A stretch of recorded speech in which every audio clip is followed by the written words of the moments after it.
Hello guys, welcome back to this channel. I'm going to be talking to you on a case today. I'm sorry. If this is the first time, you're welcome to the family. Please do well to subscribe, like, and share this video.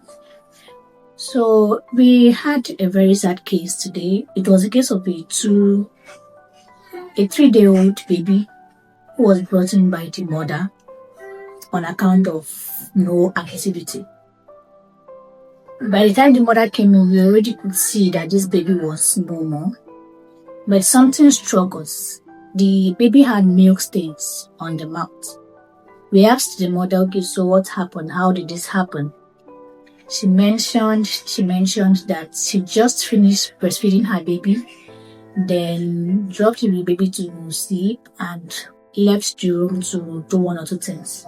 Only for her to come back and notice that the baby was no longer breathing, the baby was just there, and then there were milk stains on the bed.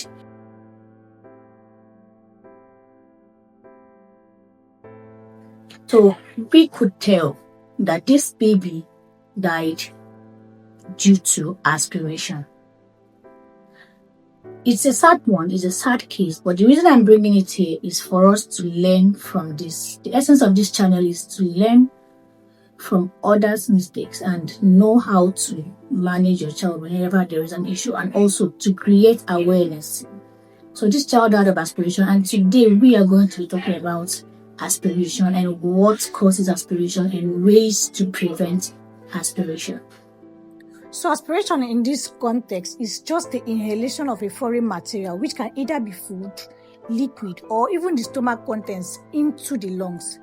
Now, looking at this diagram, I'm going to show you how aspiration works. Now, let me form my imaginary esophagus. You can see there's no esophagus, there's just the trachea. So I'm trying to form the esophagus, which is usually behind the trachea. The esophagus empties into the stomach. Good. So there's no space. So that's why I'm drawing my stomach over there. This greenish stuff I'm drawing here now in the stomach would represent the milk that is in the stomach. So what happens is when this child is lying down, this milk tends to move upwards. That's what we call regurgitation. But before that, there is a sphincter that is meant to be between this esophagus and the stomach that I drew. So that sphincter is like a valve. It prevents the backflow of stomach contents. Like it prevents from going, that's what we call regurgitation. So in children, this valve is very weak, it's not yet fully developed. So it tends to open up. That's why children easily regurgitate. And once they regurgitate, what happens is that this milk begins to move up the way I'm showing it here. And then if you look there, you see that there's a communication between the trachea and the esophagus. So some of them can move into the lungs. You can see how the direction is going. It keeps moving into the trachea, then into the lungs. That is what happens with aspiration.